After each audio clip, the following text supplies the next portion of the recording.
Hi అండి. ఎండాకాలం ఎండలకి మంచిగా శరీరానికి చలవ చేసే పెసరపప్పు సగ్గుబియ్యం పాయసం సూపర్ టేస్ట్గా ఉంటుంది. మీరు ఒకసారి చేయండి. నేను ఎలా చేశానో ఒకసారి చూసేయండి. హాయ్ అండి, welcome to my channel Sita daily vlog. అందరు ఎలా ఉన్నారండి? బాగున్నారా? మీ అందరు బాగుండాలని మనస్ఫూర్తిగా కోరుకుంటున్నాను. కమ్మగా ఉండే పెసరపప్పు పాయసం చేస్తున్నానండి. పెసరపప్పు ఒక 2 స్పూన్లు మంచిగా కొంచెం మాడిపోకుండా వేపుకోవాలన్నమాట.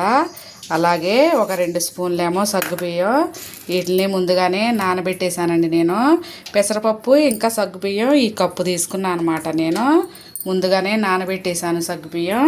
ఇప్పుడు పెసరపప్పుని ఫ్రై చేసుకొని దీన్ని కూడా ఒక 10 నిమిషాలు నానబెట్టుకోవాలన్నమాట. 10 నిమిషాలు నానబెట్టానండి పెసరపప్పు. ఇప్పుడు స్టవ్ వెలిగించి ఒక గిన్నె పెట్టుకొని దాంట్లో అరకప్పు పెసరపప్పుకి కప్పు నీళ్లు పోసి దీన్ని ఉడకబెట్టుకోవాలి. పెసరపప్పు ఉడికిందండి. సరే, ఇలా ఈ కొంచెం సగ్గుబియ్యంతో పాటు ఉడుకుతుంది అనమాట. ఫస్ట్ పెసరపప్పు ఉడకబెట్టుకున్న, ఆ తర్వాత నానబెట్టుకున్న సగ్గుబియ్యం ఇవి కూడా ఒక 10 నిమిషాలు ఉడకబెట్టుకోవాలి. సగ్గుబియ్యం మొత్తం ఉడికిపోయి మెల్ట్ అయిపోయింది కదా.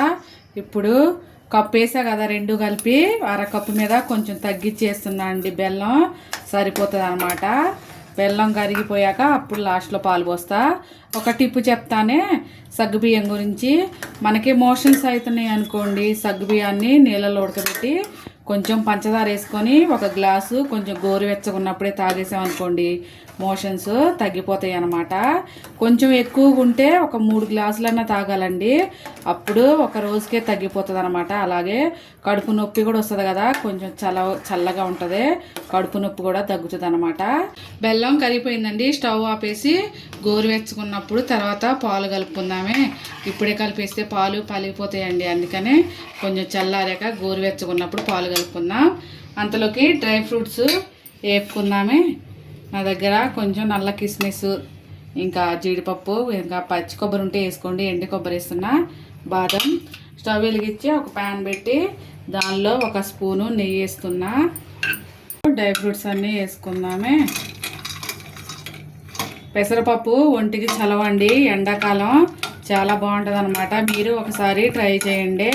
పెసరపప్పు ఇంకా సగ్గుబియ్యం పాయసం 2 ఒంటికి చలవ చేసాయి, ఒంట్లో వేడి తగ్గిస్తాయి అన్నమాట.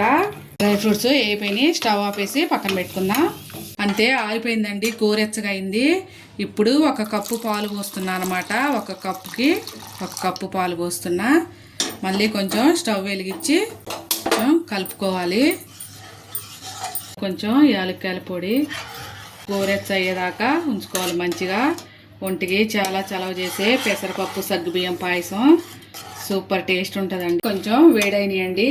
ఇప్పుడు మనం ఫ్రై చేసి పెట్టుకున్న డ్రై ఫ్రూట్స్ వేసేద్దాం. అయితే పాయసం రెడీ అయిపోయింది. పెసరపప్పు సగ్గుబియ్యం సర్వ్ చేసుకుందామే గ్లాసులో. దీన్ని వేడిగైనా తాగొచ్చు, అలాగే చల్లగైనా తాగొచ్చు అండి. ఫ్రిడ్జ్లో పెట్టుకొని కూడా తాగొచ్చు అనమాట.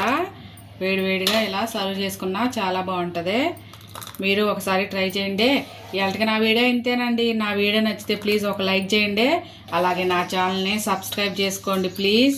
ఒంటికి చలవ చేసే పెసరపప్పు సగ్గుబియ్యం పాయసం రెడీ. పైన కొంచెం డ్రై ఫ్రూట్స్ ఇలా వేసుకుంటే సూపర్ టేస్టీ. ఇంకొంచెం టేస్టీగా ఉండాలంటే దీనిపైన కొంచెం ఇలా తేనె వేసుకోండి. సూపర్గా ఉంటుంది అనమాట. టేస్ట్ అద్దుర్స్ అనమాట.